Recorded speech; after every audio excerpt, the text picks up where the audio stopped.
그 다음에 이제 두 번째 생각해 볼 수 있는 것은 테스트는 비교적 정확해야 됩니다. 그러니까 정확한 결과를 우리가 얻을 수 있다면 그렇다면 테스트를 사용하는 것이 더 좋은데요. 여기서 타입 1 에러, 타입 2 에러는 통계학이나 계량 경제학에서 이제 등장하는 개념인데 여기서 제가 이렇게 응용해 볼 수 있습니다. 그래서 어떤 이제 분포를 한번 생각해 보세요. 이렇게. 자, 이게 우리 이제 리스키 워커에서 뭐 일정한 확률로 이 사람이 레몬이 될 수도 있고요. 일정한 확률로 이 사람이 피치가 될 수도 있습니다. 자, 이게 레몬의 분포라고 생각해 보시면 되겠죠. 어떤 이제 기본적으로 레몬인 사람이 그러니까 배 타입이죠. 저성과 성과가 낮을 가능성이 매우 높은 사람, 저성과자. 레몬의 경우에 평균적으로 뭐 점수가 이 정도 될 것이다 라고 볼 수 있습니다. 그래서 레몬은 더 낮은 점수를 당연히 얻을 수도 있고 또는 매우 높은 점수를 얻을 수도 있겠죠. 레몬 같은 경우에. 자, 레몬의 평균 점수가 여기쯤 있다라고 이제 어떤 회사가 추측한다. 뭐 이러한 믿음을 가지고 있다. 이렇게 한번 가정해 볼 수 있습니다. 이쪽에 제가 뭘 또 써야 돼서요. 이러한 믿음을 가지고 있다. 사전적인 믿음을 가지고 있다. 이런 빌리프를 가지고 있다라고 우리가 한번 가정해 볼 수 있습니다. 자, 그런데 문제가 레몬을 채용하지 않는 것이 회사 입장에선 좋은 거잖아요. 이쪽에 이제 피치가 있을 거예요. 더 높은 점수를 피치는 받겠죠. 자, 만약에 어떤 사람이 어떤 사람의 점수가 여기 어디쯤이었다고 한번 해보겠습니다. 그러니까 평균적인 레몬보다는 좀 더 높은 점수인데 이 사람이 레몬일 수도 있고 피치일 수도 있잖아요. 그런데 만일 이 사람이 레몬이라고 생각을 하게 되면 그래서 이 사람을 뽑고 싶지 않다면 그러니까 다시 말씀드리면 평균 레몬의 점수 그러니까 뭐 레몬의 평균 점수와 어떤 A라고 하는 사람이 테스트를 봤는데 점수가 평균 점수로부터 그렇게 멀지 않다고 생각이 되면 이 사람을 뽑고 싶지 않을 수도 있습니다. 그러니까 좀 그러니까 레몬이 아니라고 보기에는 좀 애매한 어떤 그런 점수를 받았다. 테스트 결과 받았다고 한다면 자, 그러면 회사 입장에서는 이제 어떤 방법을 취할 수 있냐면 자, 이렇게 기준을 이렇게 높이는 거죠. 기준을 높여서 요 점수보다 높은 점수를 받은 사람들만 우리가 레몬이 아니라고 생각해서 채용하겠다라고 가이드라인을 잡을 수 있습니다. 그런 실제로 그럴 수 있겠죠, 그렇죠? 자, 그런데 문제는 뭐냐면 A가 레몬일 수도 있고 아닐 수도 있다는 거예요. 자, 만일 A가 레몬이라고 짐작을 해서 레몬이라고 추측을 해서 이 사람을 뽑지 않기 위해 가이드라인을 올렸다면 자, 올렸다면 회사는 어떤 선택을 한 거냐면 레몬을 뽑을 확률을 줄였다라고 볼 수 있습니다. 다시 말씀드리면 제가 이 붉은색으로 표시한 이 영역이 바로 타입 1 에러인데요. 일종 에러, 일종 오류 이렇게 번역하는 것 같아요. 타입 1 에러라고 할 수 있습니다. 이게 무슨 뜻이냐면 이 A라고 하는 사람이 레몬일 수도 있잖아요. 만약에 가이드라인을 한 요쯤에서 잡았다면 자, 우리가 어느 정도의 레몬을 감수해야 되냐면 여기 영역에 해당하는 레몬을 우리가 감수를 해야 됩니다. 다른 색깔로 해볼게요. 자, 가이드라인을 여기로 가이드라인을 여기로 잡았다면 그렇다면 자, 회사는 이 정도의 레몬은 감수를 해야 되겠죠, 그렇죠? 이 정도의 레몬은 감수를 해야 됩니다. 자, 레몬은 이 분포에서 이렇게 뽑힐 텐데 A가 레몬일 수도 있으니까요.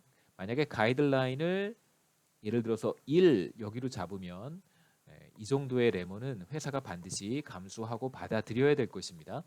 이게 일종의 이제 뭐랄까요? 뭐라고 하죠?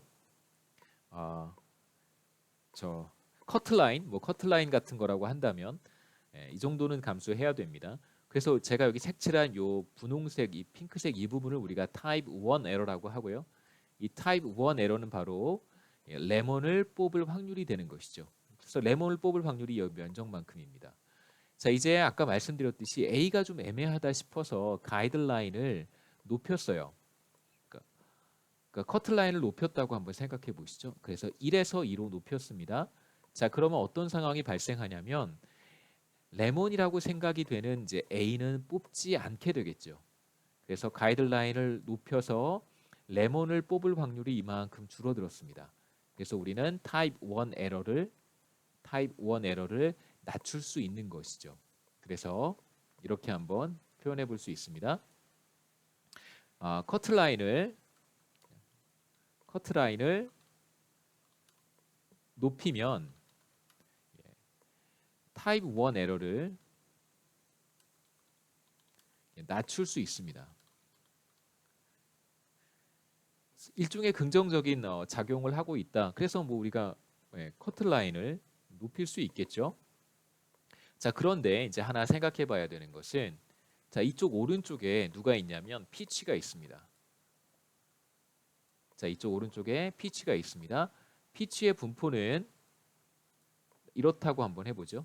피치의 분포는 좀 다른 색으로 해볼게요.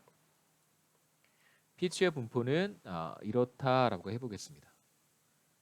그래서 피치는 전반적으로 레몬보다 테스트를 보게 되면 평균 점수는 당연히 레몬보다 높겠죠. 피치의 평균 점수는. 하지만 피치라고 하더라도 그러니까 뭐 능력이 높고 성과도 포텐셜도 있고 앞으로 더 높은 성과를 낼 것이라고 예상이 되는 피치라고 하더라도 당연히 높은 점수를 얻을 수도 있겠지만 낮은 점수, 테스트 결과 낮은 점수가 나올 수도 있습니다.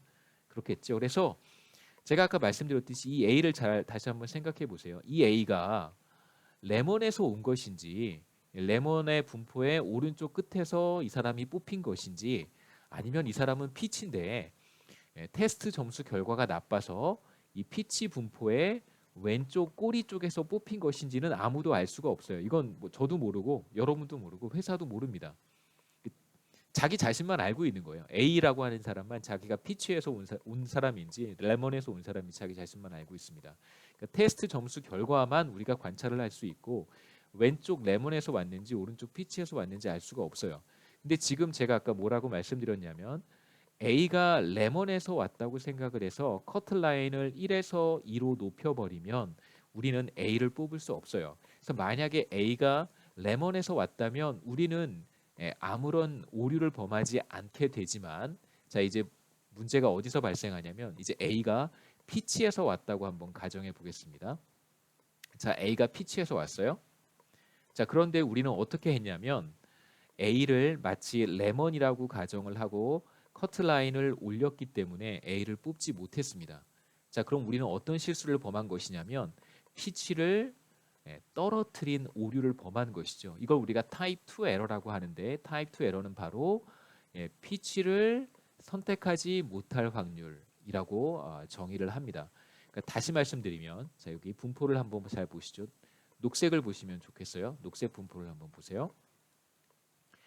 자, 우리가 커트라인을 1에서 2로 높였습니다. 자, 그래서 우리는 어떤 오류를 범하게 되냐면 자, 이 오른쪽 피치의 분포를 따라서 얼마만큼의 피치를 포기한 거냐면 이만큼의 피치를 포기하게 된 것입니다. 이해가 되시죠? 우리가 처음에 커트라인이 1이었을 때는 얼마만큼의 피치를 포기한 거냐면 여기 왼쪽 동영상 강의가 이래서 참 힘드네요.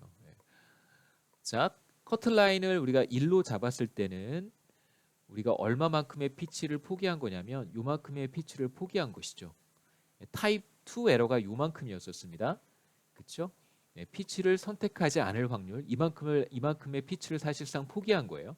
그런데 커트라인을 2로 높이게 되면 타입 1 에러는 낮출 수 있어요. 그러니까 레몬을 뽑을 확률은 낮출 수 있지만 어떤 문제가 발생하냐면 여기 있는 A가 피치였을 때 피치를 뽑지 못하게 되는 그런 에러를 범할 가능성이 높아진다는 뜻이죠.